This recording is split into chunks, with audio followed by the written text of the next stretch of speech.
Okay, let's start recording. Good morning, everybody. How are you today? Thanks for coming. So for those of you that are here, I have to tell you that it was Rosie Poole with First American Home Warranty that did sponsor the breakfast for today. We did provide the drinks, which we typically do every single Tuesday. That's at my request. So thank you for coming. I appreciate that. And then we do have a new associate, Michael Breen. Michael, would you wave to everybody? All right, he just joined us recently. And Joe is now giving us consideration today, right? If she would like to join this fantastic office. So with that said, there are people that are viewing us, a couple of people that may not know us, but my name is Richard Moore. I'm the broker for Coldwell Banker Platinum Properties. So, ladies and gentlemen, esteemed colleagues and aspiring real estate professionals, it's my pleasure to introduce our speaker, Mike Dunn, a true icon in the world of real estate. Not only is Mike a realtor, he's a powerhouse of experience, innovation, and success at Coldwell Banker Platinum Properties. Since beginning his real estate journey in 1998, Mike has consistently proven himself to be a top performer in our industry. So let me share a few highlights about Mike's illustrious career. He earned the prestigious Rookie of the Year award in his very first year with Fred Sands Platinum Properties. From 2009 through 2021, Mike has held the title of top sales agent at Coldwell Banker Platinum Properties. He has consistently ranked among the top agents for the entire Western region of Coldwell Banker from 2017 to the present day, and that consists of 17 states. So pretty amazing, as a matter of fact. Mike's expertise spans a wide range of real estate services, including luxury homes, land sales, relocation, trustee sales, and bank-owned properties. His multilingual skills, fluent in English, French, Spanish, Chinese, Hebrew, and Arabic, give him a unique edge in our diverse market. Today, Mike will be sharing his years of experience, marketing techniques, and proven methodologies with all of us. Whether you're a seasoned professional looking to refine your skills or an aspiring realtor eager to learn from the best, Mike's insights will be invaluable. For those considering a career in real estate, Joe, you, for example, or looking to take your practice to the next level, pay close attention. Mike's presentation exemplifies why Coldwell Banker Platinum Properties is the place to be for ambitious, client-focused realtors. Please join me in giving a warm welcome to the man who consistently gets it done, Mike Dunn. Good morning. First of all, I just wanted to correct Rich on something. He mentioned that I'm fluent in, I think, Spanish, French, Mandarin, Arabic. I'm not fluent. I can just say hello. You're not doing this in Hebrew? No. Disappointing. Yeah, right there. I just want to test something real quick. Oh yeah, it does work. Okay. First of all, I just wanted to say this is a dream come true for me to be able to share my insights with you. I remember sitting in the chairs where you guys are sitting now when I was a rookie in 1998, listening to someone giving a seminar on farming. And I remember looking at it and going, oh my gosh, it's so much to learn. And I'm so far away. I felt so detached from that goal. But I'm here to tell you today, I want to share with you what I've done. And I feel if I can do it, anybody here can do it. Whether you're a rookie or a seasoned agent that's relied on referrals and never done farming before, I'm telling you, if you are disciplined and stick with your plan, and even better yet, you can be as creative as you want to be with your marketing. That's what I really love about it. So today, what I wanted to do was kind of share a little bit of history of farming as it relates to real estate, and then show you some examples of my farming and marketing materials. And then at the end, I'd welcome a little question and answer session with you. So let's see if this works here. I go up, correct? No, the bottom one. Bottom one. Okay. Does anybody know who Thomas Jefferson was? Who was he? He's on the $2 bill. He was the third president of the United States. And he was also one of the writers of the Declaration of Independence too. But also he was an avid farmer. And has anybody visited Monticello where he lived? I really suggest you visit where he grew up, because there is some amazing farming still being done today. And the reason I mention it, he believed that farmers were the essence of the country. Back then, food and sustenance was really important. So he believed the farmer is the one that's going to help America grow. So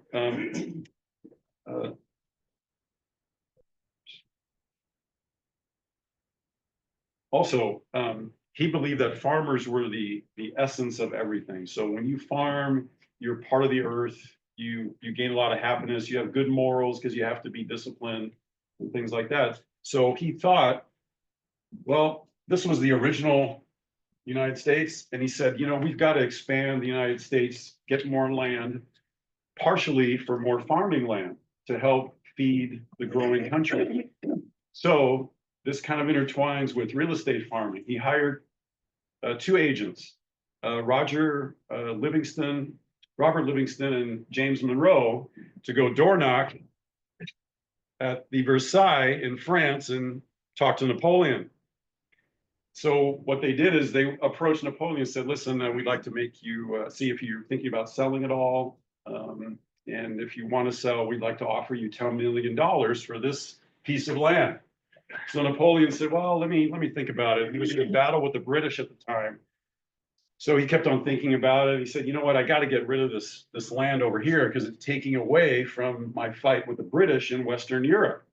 So he talked to Livingston and Monroe and said, okay, if you give me 15 million, it's a done deal. So basically, the United States bought the Louisiana Purchase for $15 million, which in today's dollars is about 421 million. So we'll see what Trump offers for Greenland. But I just wanted to give you that history, because he sent people out to see if somebody wanted to sell, right? And as a farming agent, that's what we're kind of doing in real estate.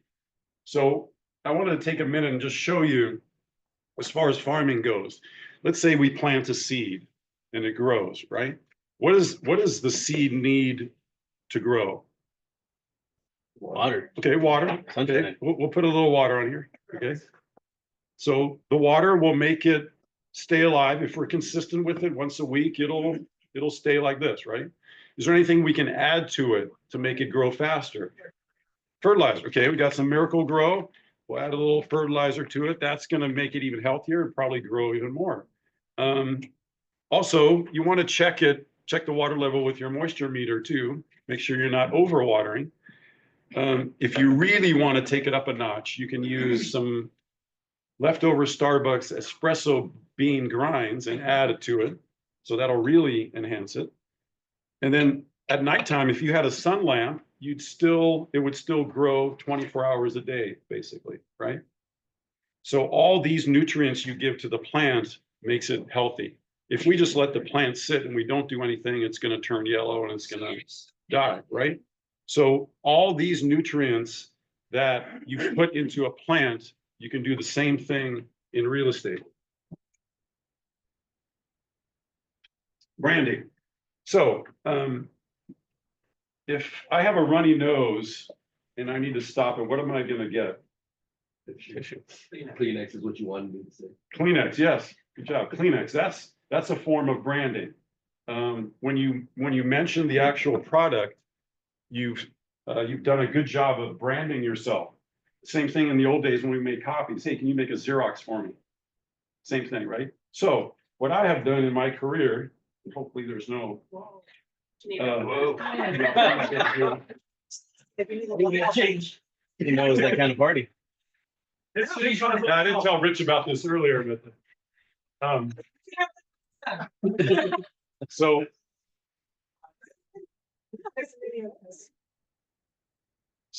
with branding, what I've done, I was a huge fan of James Bond and what's the other one? Mission Impossible.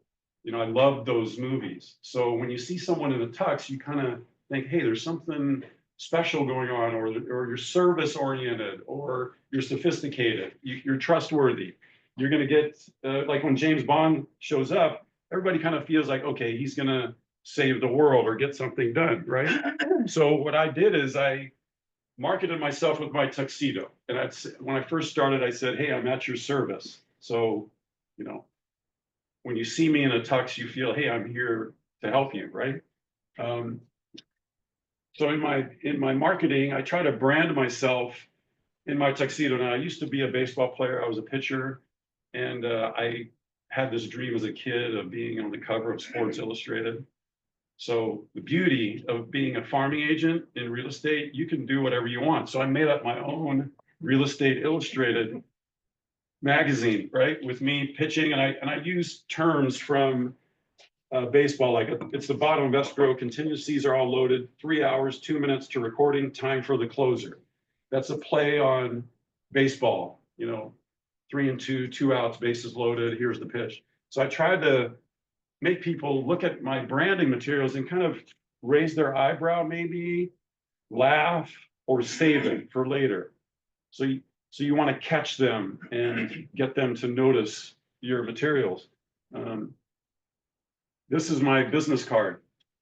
So what I did with my business card, again, being a former baseball player, I always loved baseball cards. So I thought, okay, when I hand out my card, I'm going to show them my stats, right? Now, it took me a while. If I would have given this out in 1998, it'd be 000.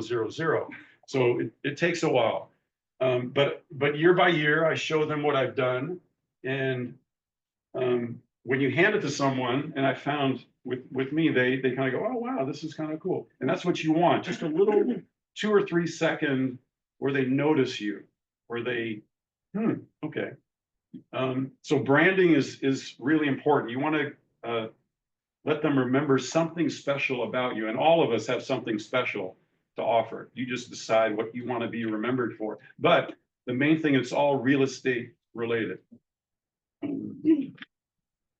Now, you guys probably get stuff in the mail. What's the most things you get in the mail? Postcards. Postcards. I kind of give it away. Postcards. Yeah. So I do a lot of mailing now. I used to door knock, but now I do a lot of mailing. So postcards, you have a real opportunity to show your client what is happening. Now, I remember when I was walking through my farm, I would leave a flyer on the door, and I'd see sometimes a big bin with discarded, what are they called? Notepads. I saw hundreds of notepads there, and I thought, well, I'm not separating myself from my competition. So what you put on your postcard has to be really unique.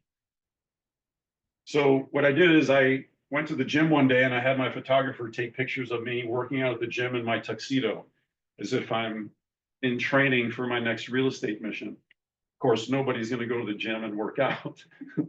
The other thing is, this is my farm area. So I had a map made of my farm area, and later on other postcards, I'd have little sold signs throughout showing all the homes that I sold. And it also shows people, hey, Mike is working our area. I went to Hawaii for vacation, and wherever I go, I take my open house sign with me. So I try to take a picture next to an iconic monument or something interesting. So what you want to get people to kind of, first of all, laugh or just look at it more than once, but then you give them some real good information. Here's some information on foreclosures that sold, upcoming listings. So while you're being goofy or funny, you're also showing them important things related to real estate. This back about 20 years ago, it was really popular for parents to take photos with their babies. How many years ago? About 20. Are you serious? I'm just joking. So my mom had this picture taken of me holding a phone.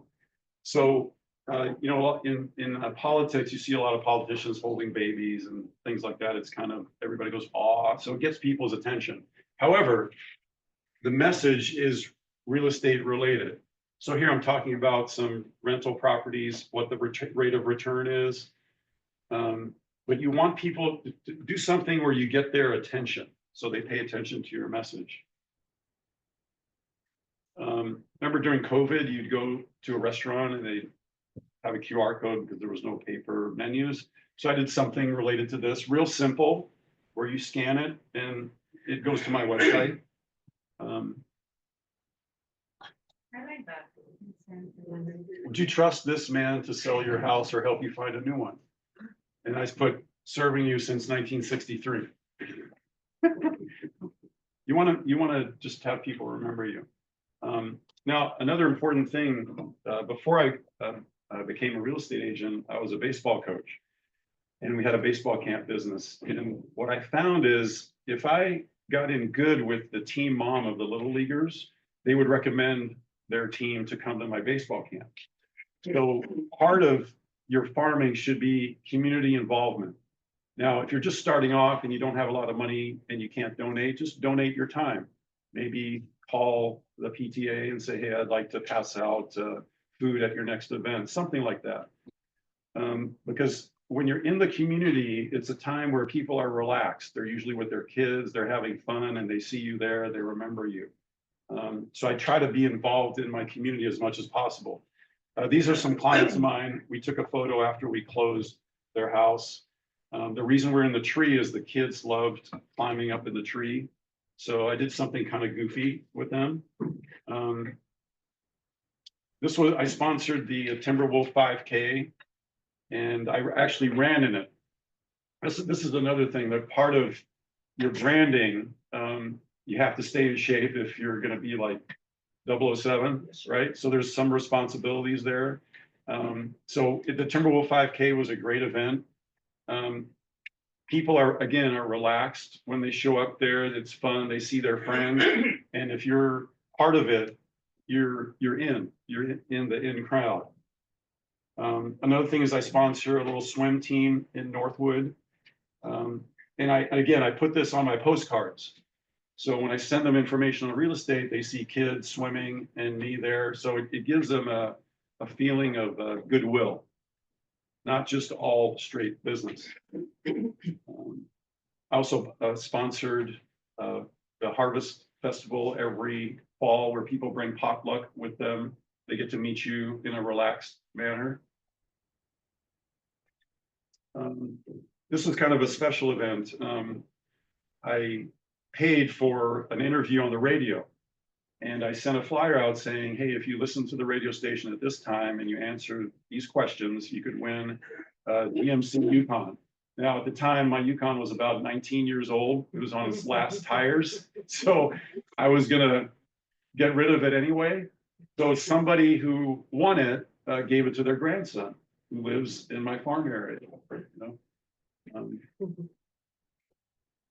Now, like I said, you have to get creative. So I want them to open my postcards. I want them to keep it and remember me.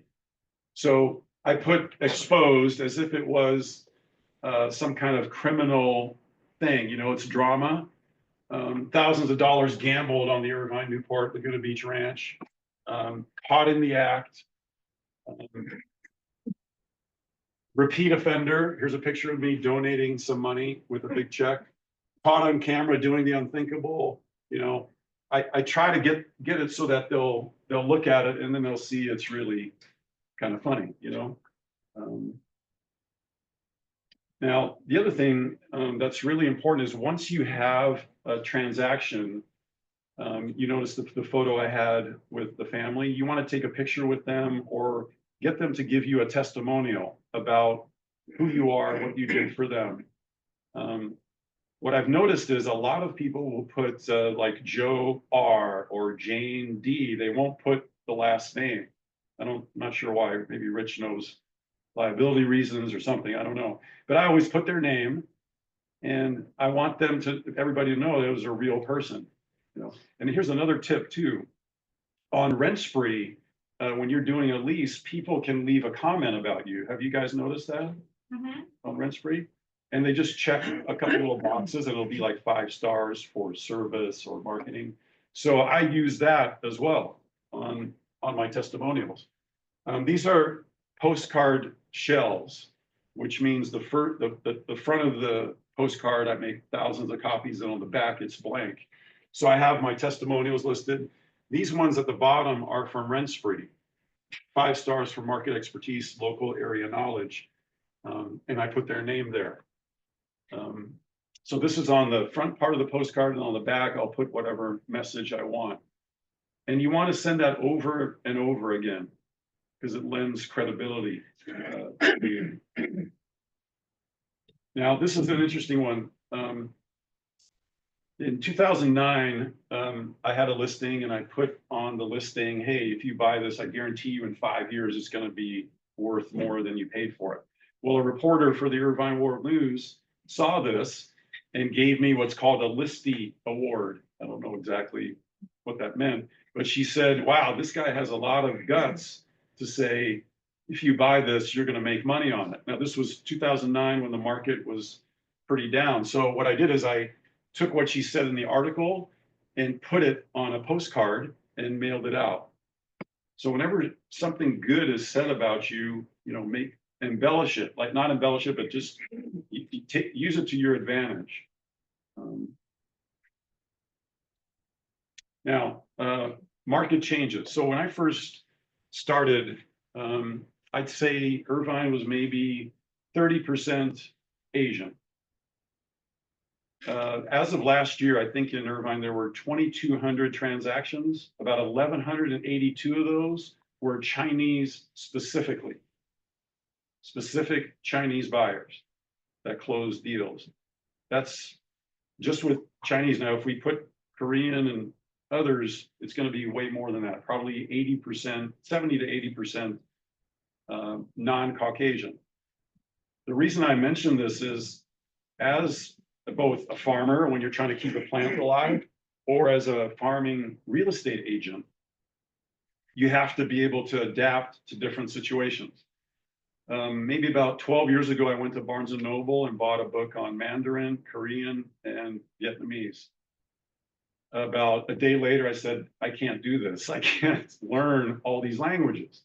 So specifically with the Chinese market, enter Sunny Sun, who has helped me on listing presentations. And I found this is really interesting. Even if I'm with a Caucasian seller, they'll ask me, well, Mike, how do I know that you're going to be able to bring in an Asian buyer because it's 80% Asians? Well, with Sunny there, she can allay any of those fears that, hey, we're a team, and she'll be able to bring those people in. Conversely, if I'm with an Asian seller, she can help translate or bridge the gap, the culture gap, if they don't think that I can find an Asian buyer.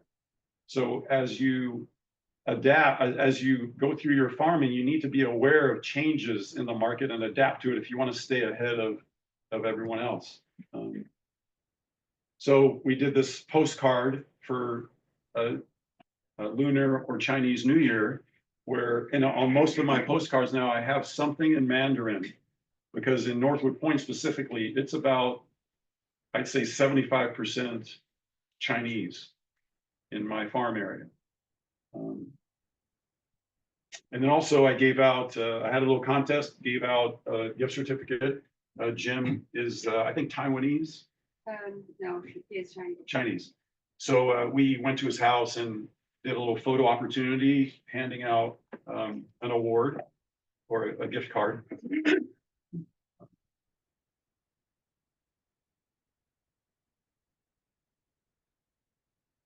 Yeah, one more time.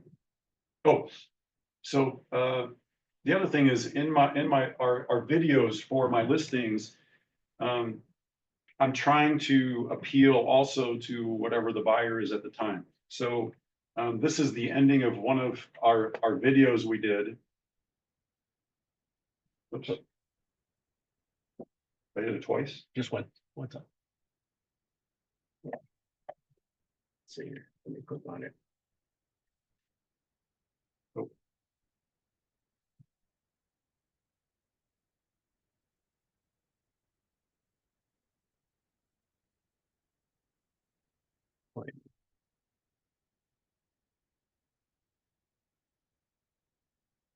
if it doesn't work, what I did here is I said, I pretended that I understood what Sonny was saying. And I said, yes, yes, thank you very much in Mandarin, you know? You want us to redo it here? We can redo it here. I do remember what I said. What was it you said? But even whatever I said, you don't understand. I speak, So what I said is, due, qi qi. And 而 that's, 且欢迎您参观我们这个房子，在线上和我们参观这房子。您看， it's okay. But what I wanted to tell you is you want to appeal to the changing demographics, you know, especially if they're the ones that have all the money and they're buying everything. Right? You want to get a part of that market, you know. Although I have to say, if you do a really good job, just the way you are, anybody's going to recognize your skills. So it's going to transcend whatever market is coming in. So as long as you're still doing everything you do as a real estate agent, they're going to realize your skills. I just try to do a little bit extra. It's kind of like the plant, right? If I put water on it, it'll survive. If I put the espresso beans on it and the fertilizer, and I talk to it and maybe massage it a little bit, you know? Yeah. That will enhance it even more, right? So having said all this, in the 90s and early 2000s, do you guys know who nationally, who a real estate mogul was back then? In the 90s? Yes. Donald Trump. Oh yeah, Donald Trump, yeah. So he was known as a real estate guy back before he got into politics. And during my 5th year full-time in real estate, I got this letter in the mail that invited me to go preview a new development he was doing in Rancho Palos Verdes. He bought it at foreclosure. He had some lots for custom homes he was going to do on a golf course. So I got this letter and I put it away, socked it away. And then about 2 months ago, Sunny saw my office and how horrible it looked with signs everywhere. She said, Mike, you know, let me teach you about feng shui, which is another benefit of learning other cultures. So she said, Mike, your office needs to be really clean because it's going to clutter your mind. You may not think it will, but it will. So as I was throwing out old letters, I found this letter that Trump had sent me. And at the time, remember, at the time was my 5th year full time, and I get this letter and I read The Art of the Deal, and I was always reading his stuff and seeing what he's doing. So when I got this, I thought, wow, this is really cool. Now, obviously, I wasn't naive enough to think that I was the only one that got it. He probably sent it to everybody in this area. So when we were cleaning out the office the other day, I saw it, I go, oh, wow.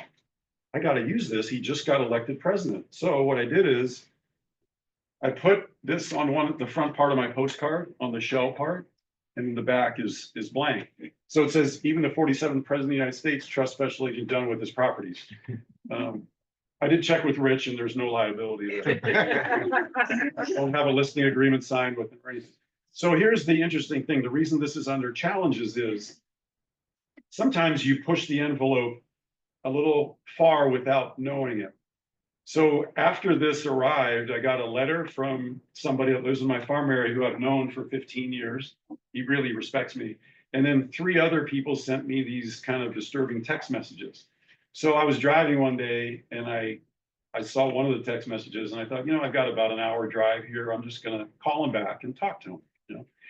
So I called him back and I said, yeah, this is Mike Dunn. You sent me a text message about a postcard I sent out. How can I help you? Yeah. And the lady says, well, Mike, I cannot believe that you sent this out. You know, Trump is this, and I'm going to go on Facebook and I'm going to recommend that nobody list with you. This is just incredible that you could do this.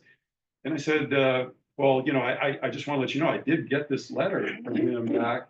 I told her the whole story. I was just starting out in real estate and I got this letter and I just let her empty. You know what empty means? You let somebody just speak. Yeah. And towards the end of the conversation, she said, well, Mike, I know you've been around the neighborhood for years. You helped sell the Foley's house and you donated to schools and everything. But do you realize Trump is shutting down the Department of Education? I said, well, I don't know the specifics. I just got this letter and, I'm just sending it out there. So by the end of the conversation, she told me exactly what I have done in my farm area through the years. But she couldn't wrap herself around this thing. So while I didn't think, and here's the other thing about me, is when you have a singular focus, you don't let anything get in your way. And sometimes you have to think twice about what you send out, how it could affect things. But in my mind, I was just thinking, hey, this is just real estate related. So I learned a little bit about that from those calls. But let me backtrack about 10 years before this. I was driving through my farm area. It was my birthday. And I just had to drop off one thing and then I was going to go celebrate with my family. So I get this call and it was an Indian lady and she says, Mike, we're thinking about selling. Would you like to schedule an appointment? And I said, well, today is my birthday. And she said, what? It's your birthday today? Oh, you've got to come over right now and have tea with us. And I thought, well, okay, I've got some time. So she invited me over to house. Oh wait, let me go back. She invited me over to her house, and her husband, who's a doctor, was there, and we're sitting having tea. And she said, Mike, do you realize that today is Mother Teresa's birthday? And I said, no, I had no idea. So they told me that they used to live across the street from her in, I think it was Calcutta or Delhi. I can't remember. Calcutta.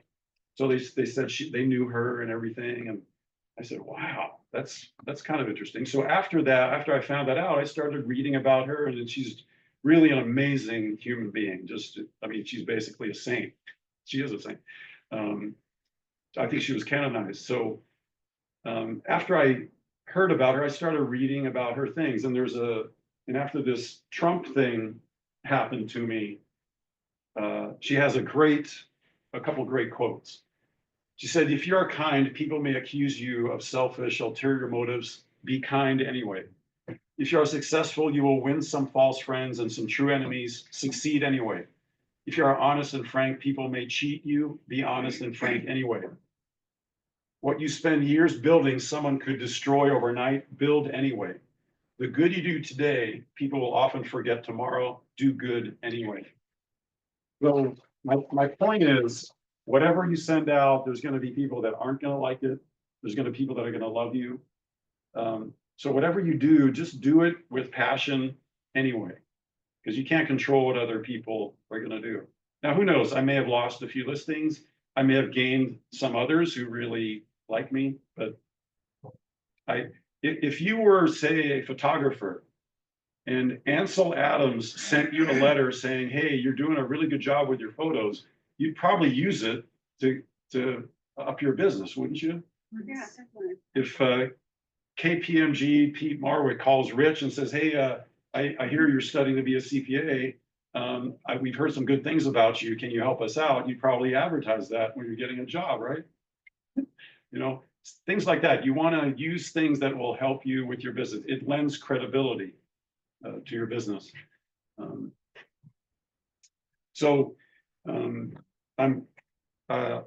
trying to think of one more thing that I was going to say.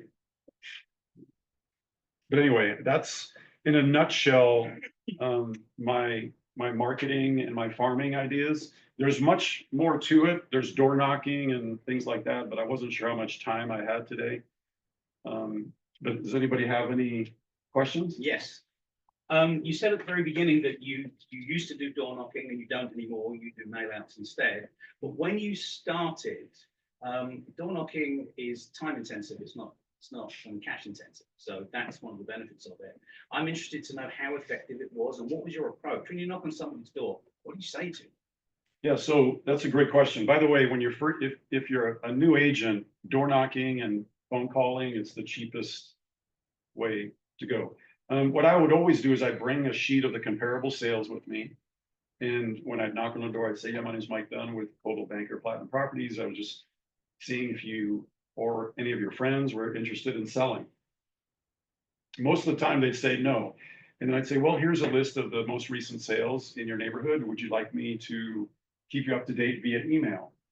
Now, back then, getting email addresses was a lot harder. My farm area is about 2,000 homes and I have about 1,450 email addresses. Now I got them all through door knocking because that's usually the only way to get them.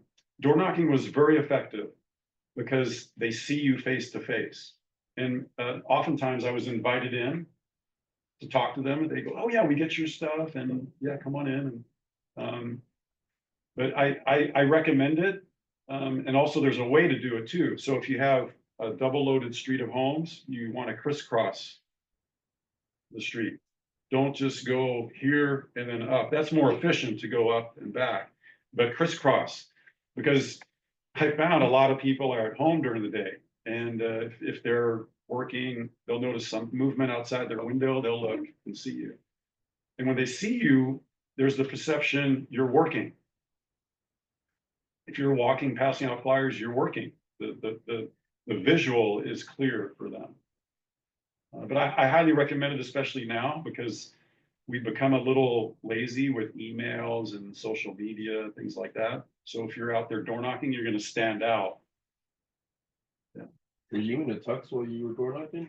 No, Okay. no. However, I did, that's a good question though. I did wear slacks and a shirt and a tie. So I actually looked like I was a Mormon missionary, which actually is pretty good. I mean, people, oh yeah, they won't do anything. They're harmless. You know, that's what you want. You want people to feel Depends at on the door, ease. you know. Yeah, and it's funny because one of my friends back then, when I was gathering email addresses, he is Mormon, so we probably did look like we were, you know. But yeah, you want to dress appropriately and professionally.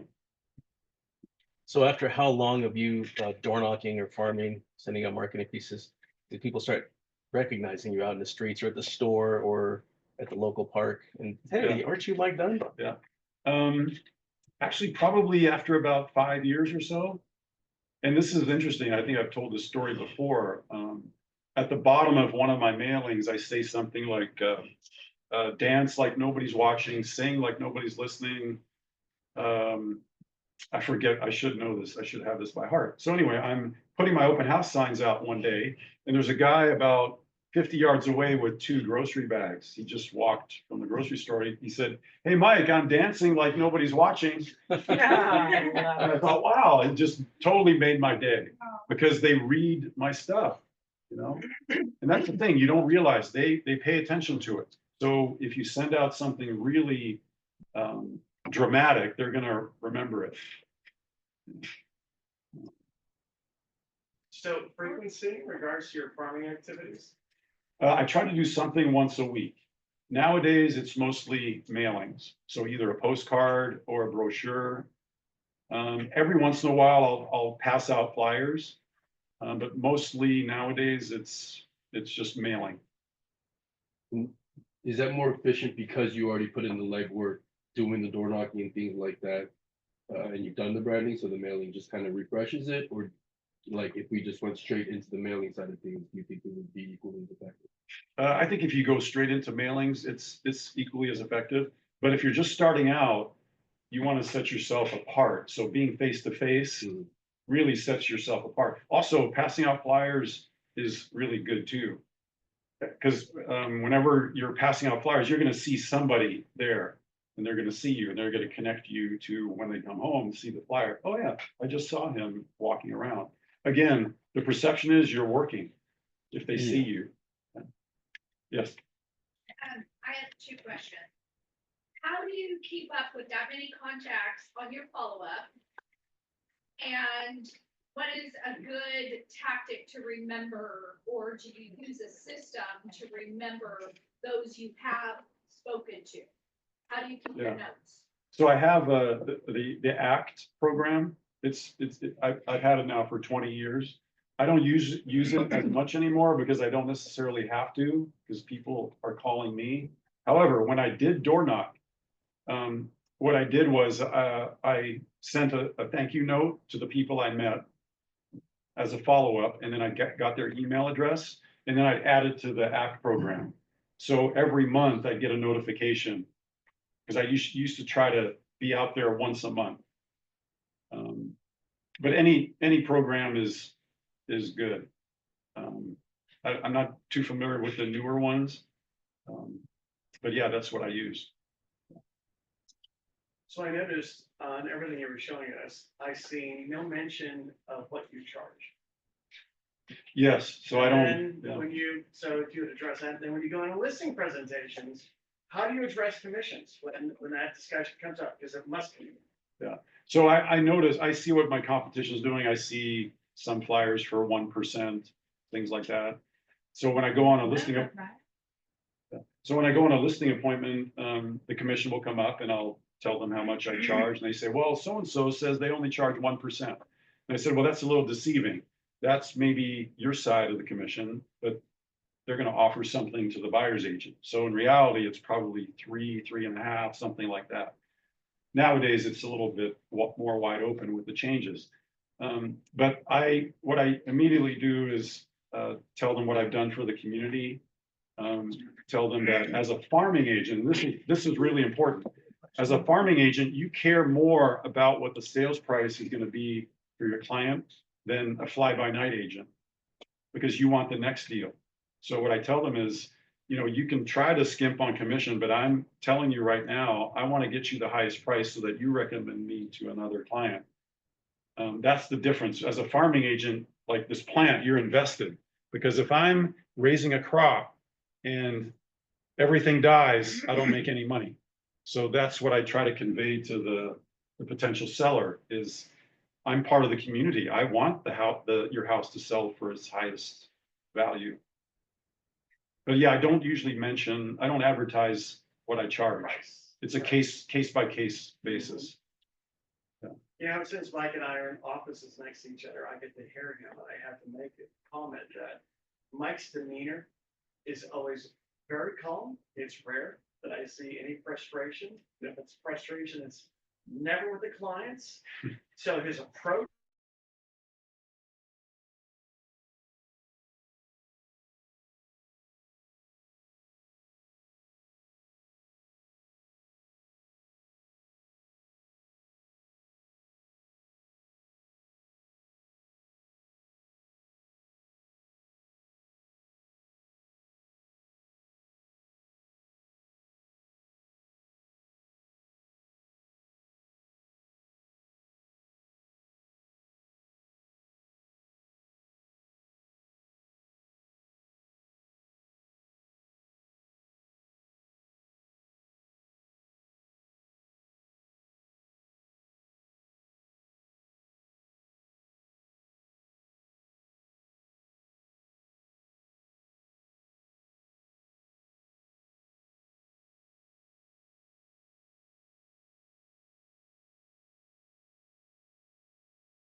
I was just honest with them, So everybody starts with their first deal.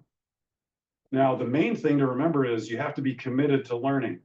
So anybody can gain the experience, but if you just brush it off, like Rich was saying, if I was to let somebody frustrate me and say, okay, I'm not working with them anymore, I wouldn't learn that specific lesson I was supposed to learn with that person.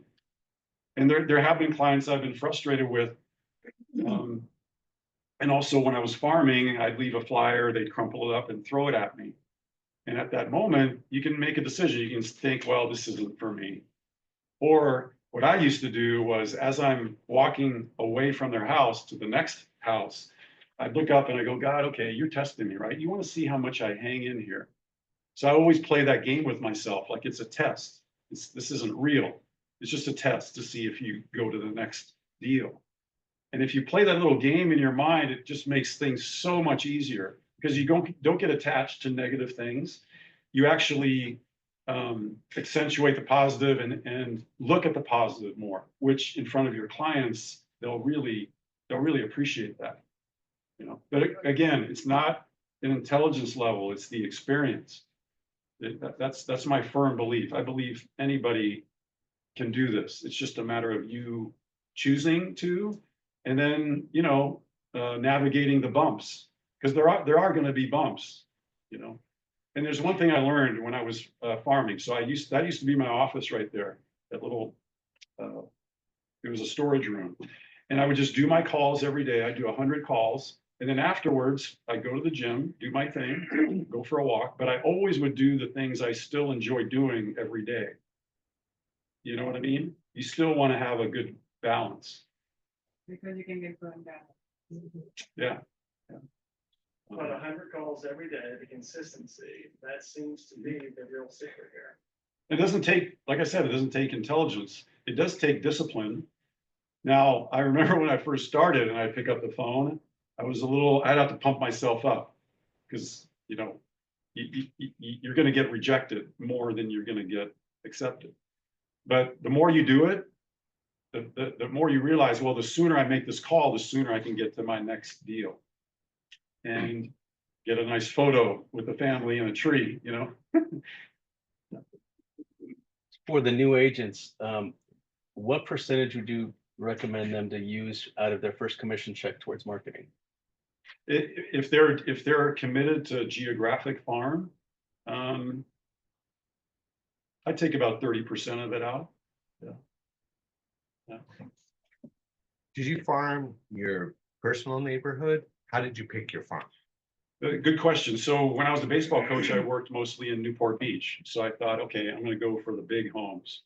And I tried that. I got a couple listings, but one of my camps was here in Northwood before it was built. And I lived in Texas before, and Texas is wide open country. So when I went to Northwood at the time, I thought, wow, this is beautiful. So I picked that because of the way it looked and the way it made me feel. And I picked that about in 1999. Yeah. So you want to pick a place that you like, or that you have no problem going into every day. Yes. For the phone calls, like where exactly did you gather those phone numbers, or who were you calling, or what type of leads? Where did you generate? Yeah. So I usually called my farm area, and title would give me as many numbers are as available. And then I would just reserve the 411 operator, and I look at the last name and say, yeah, last name so-and-so, this address. It takes a while to gather them. But remember, what's the hardest thing to do is what most people won't do. So if you commit to that, you're going to get a phone number that nobody else has. So guess what? You're the only one that calls them. So your chances are greater of getting that deal. And then the other thing is I'd always have the comparables with me in front of me. So when I called, I'd say, hey, this is Mike Dunn with Coldwell Banker. Did you know a Plan 2 just sold for 1 million? You go, oh, wow, that's nice, but we're not interested by it. But you want to give them some information that they can use, because some people don't know, especially back then. There was no real Zillow or internet where you could check your value. But you always want to be prepared with real estate related items. I remember on a couple of my listings that were vacant, I checked the mail, and sometimes there'd be a postcard in there with a recipe for something, broccoli casserole, whatever it was. And I'm thinking, well, this isn't real estate. From a realtor? Yeah. So I thought everything I'm going to send out is going to be real estate related, either what their property is worth to sell, to rent, foreclosures, out-of-state investment properties, something real estate related. Doing the door knocking with the comparables, were you dropping off a copy of the comparables with them, or were you just Yeah. showing them? Okay. Yeah, I would give it to them. And if no one was home, I'd roll it up and put it in their front door. Yeah. You always want to leave something. So you door knock and and there's nobody answering and there's a camera, what do you do? Oh, so what's great about the Ring cameras, it's like a free little 30-second little spiel, right? So I don't know if you remember my business card. So I would hit the camera, and then after a few seconds, I'd put my card right in the camera and go, hey, it's Special Agent Dunn, just wanting to come by and say hi. And you know, they get a notification on their phone, right? So it's actually pretty cool. You know, they'll see you in front of their door and you put your card right in front, and you captured somebody just for a split second. You know, It's funny too, so it's like, it's memorable. yeah, you want to be like non-threatening, right? Yeah. So I like the Ring cameras actually, because you know, you hear that little sound it makes when you walk in front of it, then you go, oh, here's an opportunity to. To dance like no one's watching. Exactly. Although that could get ugly if I start dancing. But yeah, it's another opportunity to market yourself in an indirect way, you know, and then again, they get a notification that, oh yeah, Sunny's working today. She came to my house and dropped something off, right? You know, they see you actually out there working, you know. Any other questions? So what are the secrets, Mike? There's no real secret. Thank you for that. Yeah, there's no real secret. It's just discipline and a commitment. And like I said with the plant, like I hate to go back to the plant thing, but you know, most people when they garden, they might just water it. If you put a little bit extra of something in there, it'll really bloom more than just the water. So you could do the normal notepads, send a postcard with a recipe or something like that, and that'll get attention, but you've got to really work on what your message is to them. For me, I wanted to be known as Special Agent Dunn, the real estate guy. You know, so I use this kind of to get their attention, but when I'm face to face, I know exactly what I'm talking about because I'm a student of real estate. You know. You know, the products, you know, floor plans, you know, it's taking place in that area when you're farming.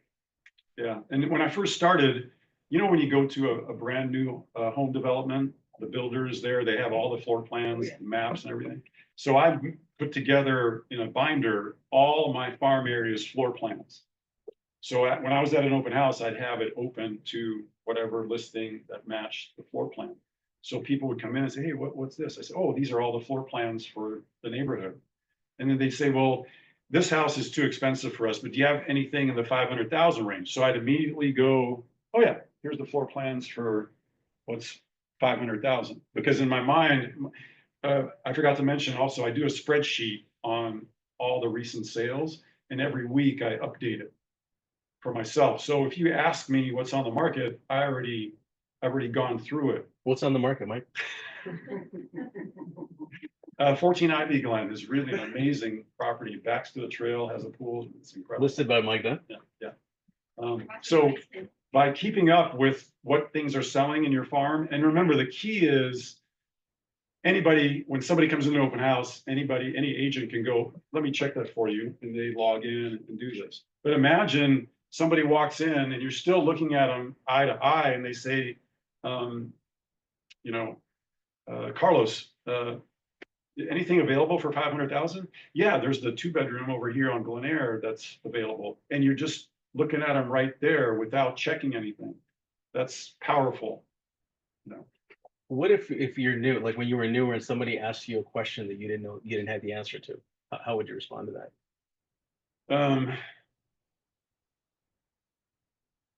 That's a good question. Depends what it was. If it was something that I could sort of give them a general description about, I'd tell them, and then I'd say, let me get back to you about the specifics. But generally I was just honest. Yeah. So what if that listing wasn't yours? How would you go about that to differentiate your Oh, listing? if they asked if there was something available, Right. I'd still tell them about it. And then I'd say, yeah, when would you like to see it? Or are you pre-approved for this? Then I'd start qualifying them. So you just mentioned open houses. It sounds like you still will hold open houses yourself. Yeah. So what's your greeting like when somebody walks into the house? Well, this is kind of interesting. I play this game with myself to see if I can differentiate which nationality somebody's coming in, you know. I made a couple horrible errors early on in my career. But now I wait till they talk or till they speak to each other. Now, then I can tell. So if they're Korean, I'll say 안녕하세요, and you know, or if they're Chinese, I'll say ni hao, and just come on in. But yeah, I greet them. I say hi. How are you? Do you have an agent? And then if they say yes, I say, well, please take a look and let me know if you have any questions. If they say no, then I say, well, would you like me to help you find something? But generally, I try not to be like too aggressive because I'm sure other agents are really aggressive with them. So I just let them do their thing. And at the end, I ask for their feedback. I used to joke with them and say, hey, would you like to submit an offer? And that kind of makes them laugh a little bit. And but yeah, you just kind of gauge it. So you see the value in holding open houses? Yes, because you'll meet not only potential buyers, but more importantly, neighbors. Every open house that I've ever had, there's been at least 2 neighbors that come in that are just curious. And they could be, and it's a chance for you, think of it this way, you're on stage in front of them. It's a chance for you to show them how you're going to treat other buyers when you have their listing open. So by being professional, asking them the right questions, things like that, they're kind of getting an idea of what you're going to be like for them when you represent them. So when you are conducting an open house, how many directional signs do you think you put out? Try as many as possible. Yeah. How many do you have? Usually, yeah. Yeah. I used to put them out in front of every neighbor. So we're at my farm areas, there's 18 communities and 15 of them are gated. So I put one in front of every gate leading to my open house. So when somebody left their neighborhood, my open house sign was right in front of them across the gate. Nowadays, I don't do it quite as often because I got some complaints, you know. People are seeing it. Yeah, Right. yeah, Good publicity or bad publicity? yeah. But you want to make it easy for them to find the house. So that's the obvious thing. So don't put out too few. If you're going to put out too many, that's okay. With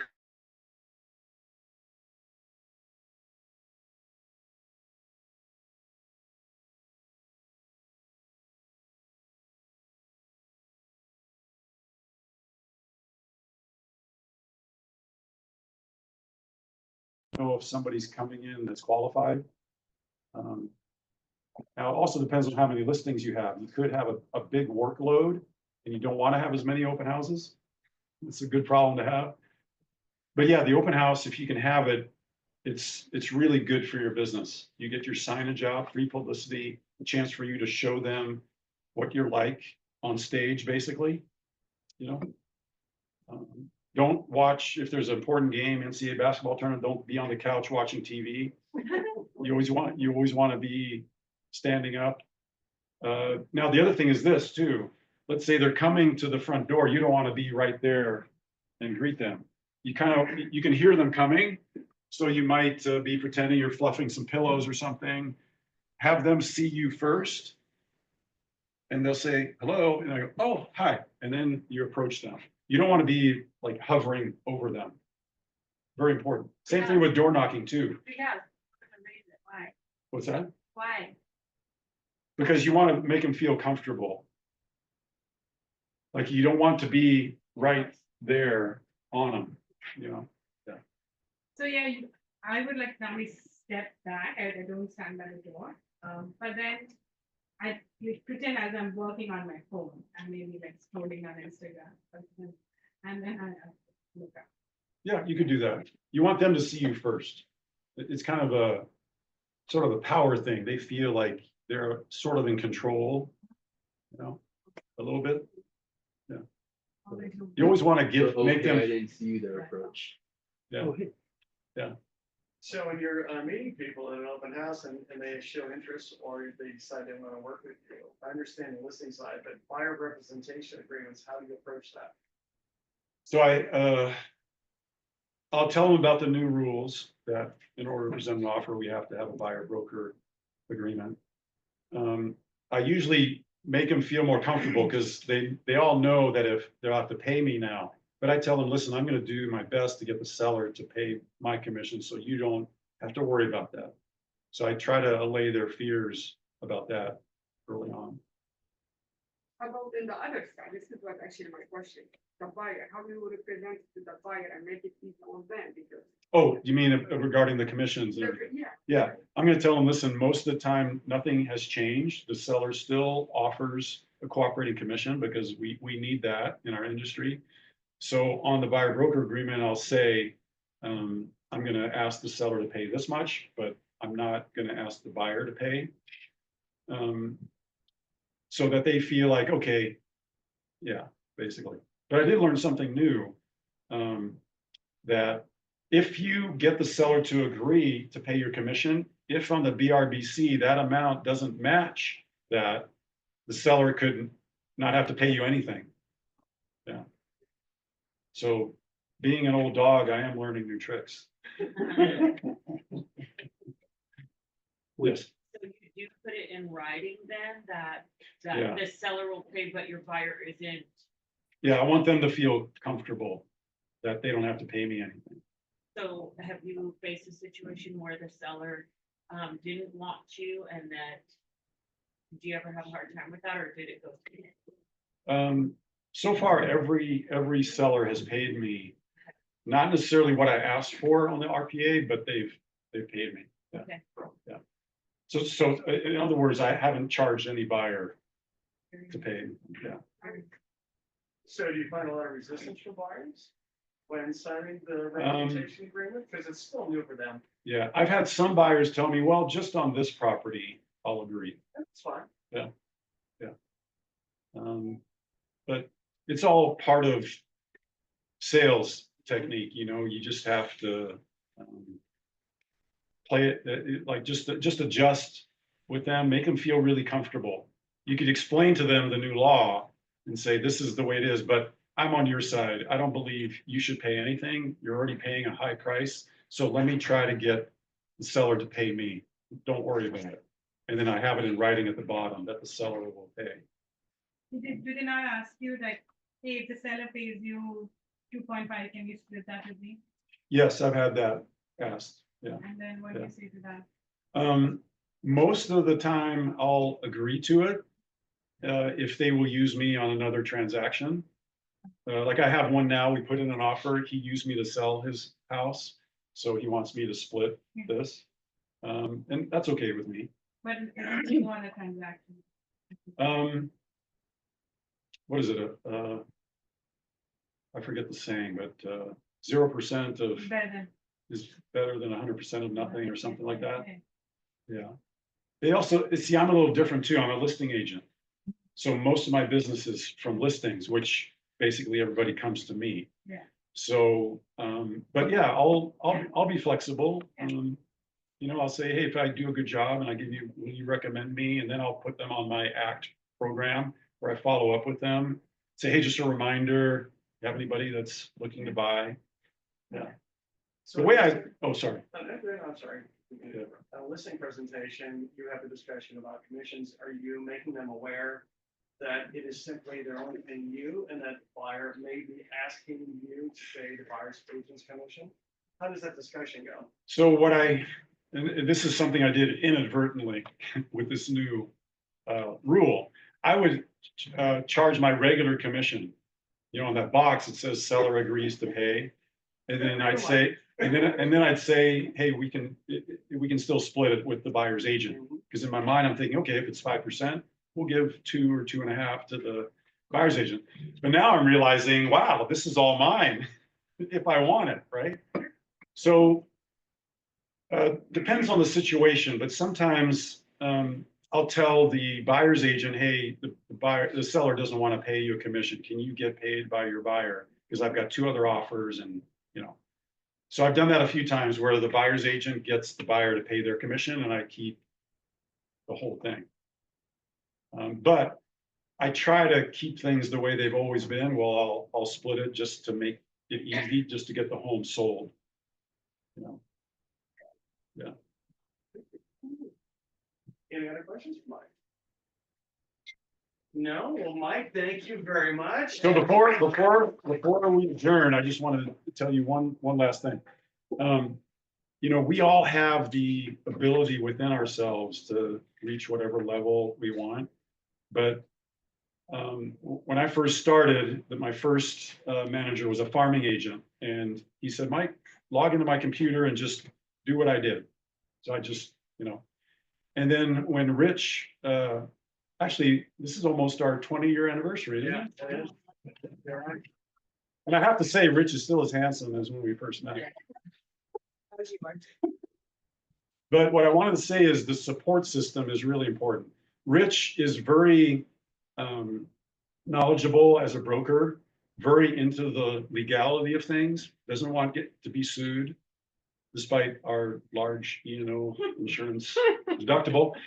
But what he is fantastic at for me is he lets me do my thing. Because I'm kind of a little more Abstract? yeah, or non-corporate, as you could say, as you might say, but he's really cool about it. So he's taught me to check in with him too when there's any doubt that something might be pushing the envelope. He'll say, well, Mike, legally you got to do this, but that's okay. And I've had many opportunities through the years to work for other companies, some really great offers, but they wanted me to stick within their brand. And I never liked that, but I always enjoyed the freedom to market the way I want to market within the legal parameters. So Rich has been fantastic about that. Carlos also, our sales manager. So that's really important for you new agents to have that support system. You know, so whether you're an older, a seasoned agent, I should say, that has never farmed before, but now you want to farm, the support that you have from here is really important. You don't want to be put into a strict little box, you know. And that's why I love working for Rich, because he allows me to do that, but he's also got my back with legal things too. So I just wanted to Well, thank mention you, that. Mike. I appreciate it. I think we have these discussions and we come to the best conclusion. Yeah. Because I'm probably a little more conservative, you might be a little more aggressive, so we're just talking through. Yeah. But that support system is really what gives you your base to go out there and do what you do. So yeah. Gives you the confidence to go out and do Yeah. what you want. Yeah. Because you know, he's gonna protect. Yeah. Any Thank other you. questions, Mike? What's that? Any other questions for Mike? No, no, thank you, Mike. You have to give him a lot of credit. He spent a lot of time preparing this, going through all of his past marketing materials. And I really appreciate all the effort that you put forward to make this happen for us today. Oh, yeah, no problem. There's more, but It's in Dunn. There's always more. yeah. And then one opportunity, Rosie Poole. Rosie, would you like to come up and say a word? Rosie was kind enough to provide us with breakfast today. Want to make sure she has the opportunity to introduce herself if Thank you you, haven't thank met you. her. Okay, so just really quick, if you haven't noticed, the prices have increased, of No. course, insurance. So make sure that you pick up the pricing sheet. We no longer print out the 16 pages because everybody's trying to be resourceful with trees and everything. So just simply download the QR code, which is kind of nice because then you can forward it to your client, which is nice and easy. Right. Show of hands. Do you guys know what's going on with air conditioning? I think the answer is no. Okay. All right. Hold on. Don't shoot the messenger. All right. So the state of California has deemed of January 1st, 2025, that the Freon that is currently in most of our units Oh, yeah, no longer. will no longer be produced. Okay. And last year they switched over to 410. Well, the 410 Freon they found is actually more invasive to our environment. So they switched again. So now we have Puron, we have R32, so we have these different Freons. The part that you as an agent need to be very, very aware of, and I am starting to get calls on this, is when we are purchasing older homes. The inspectors are going out to the houses and actually saying, hey, you have old Freon please talk to a licensed HVAC tech, as it will need to be replaced. Okay, what does your buyer do? Oh my God, Rich, tell the listing agent I want a new air conditioning. Mike, what are they gonna say? We're not replacing the air conditioner. It works. Okay, so your buyers are reading this and they're getting concerned and then asking for a whole new unit.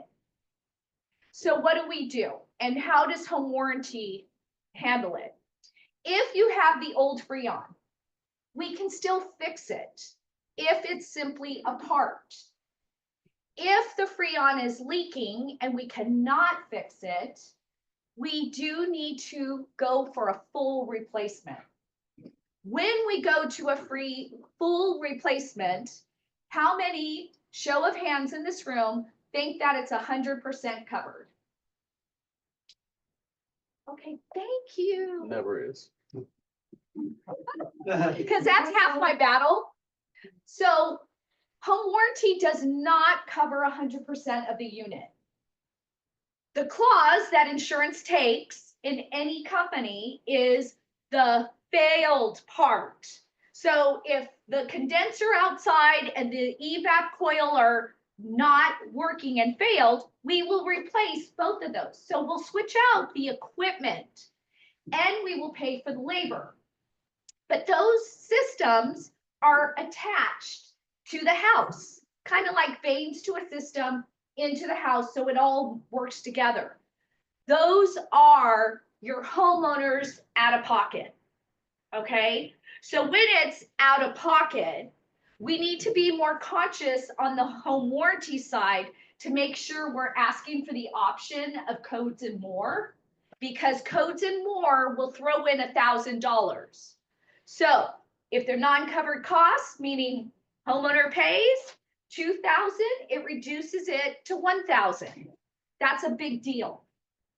So these systems coming in are more costly and causing some rifts in repairs. But California does have things that are coming down this year about expansion tanks, decks. I don't know if you've talked about that, but there's all these things that are coming down in repairs. How much is it to keep up an Orange County home? To keep a maintenance a year? How much do you think is the average cost? $5? $16,000 a year to maintain a California Orange County home. That's an average. Okay. Share that with our buyers. No, but you know what? We need to know that repairs are part of home ownership. And home warranty does come in and does pay for a lot. Okay, yes. Isn't there something going on with the water heaters as well too? Expansion tanks. Okay. So California requires that you have an expansion tank. How does home warranty view it? Say, like my house was built in 1979 and I have an old water heater, I don't have an expansion tank. So when they come in, they'll need to put one in and I'll have to pay for it, because if it's not there and it wasn't broken, homeowner pays. Okay. If you have questions. Should we normally ask for home warranty for a good coverage and when you're writing up a purchase contract? Okay, in Orange County, or are we talking Riverside? Because it does matter, you guys, where we're talking. Okay. So Orange County, my rule of thumb is for every million, you're asking for 1,000. Okay, when you go to 2 million, if it doesn't have a pool or an ADU, you can go to 1,500. But if it has the pool and all the bells and whistles, you're asking for 2,000. Yeah. Prices change at 5,000 square feet on a home. 1,000, even for like 1,000 square foot home? Yeah. Like 1 million is 1,000 square foot in a million. Yeah, you should. The reason, okay, why am I saying that? Okay, do we pad escrow? Do we pad our net sheet? Why not pad the home warranty? Because say they have a refrigerator in the garage, they want the roof covered, they want the codes and mods, the plumbing plus, say they want all these other items covered, and you represent the buyer, and they're buying a 40-year-old home, why should they not be protected? If you're the listing agent, you should be looking at it going, no, we just remodeled everything. Maybe let's negotiate that. So just, I'm telling you guys, buyers will pay the difference if they're sensitive to it. So like I've said in the past, when you are representing the buyer, you should say, if you don't feel comfortable saying 1,000, then you say, Mr. Buyer, I've negotiated $700 for your home warranty. Here's the plan. Make sure you choose what you would like. If not, one will be chosen for you on your behalf. Why? Because buyers have a tendency to not think about it till after the fact, right? They're concerned about the loan, right? So you send out that email, all right? Tell them to call me, and them and I can have the conversation. And I'm telling you, they get 2 years because they are sensitive and you had no idea that that's what they wanted. And now they can pay for the difference. So it's been a much better experience. Also, sorry, Rich, last 2 things is I'm so happy to say that now after close, we are personally, not me, the office is personally calling your buyer and saying, you have a home warranty with us. Here's your coverage. Do you have any questions? Would you like to add anything? And then they can ask anything they want because they confuse us with homeowners insurance. So it's been a really good experience. Also, 5 days after the claim, the office is calling them on a first-year contract if they place a claim, asking them how it went, which, thank you, Jesus. It has lifted a lot of calls from my end. Okay, any other questions regarding home warranty? Goddess of chaos, I'm out. Thank you. Okay, you have for business cards, we have a drawing for some movie tickets. And then Joe, I put one in for you, but anybody?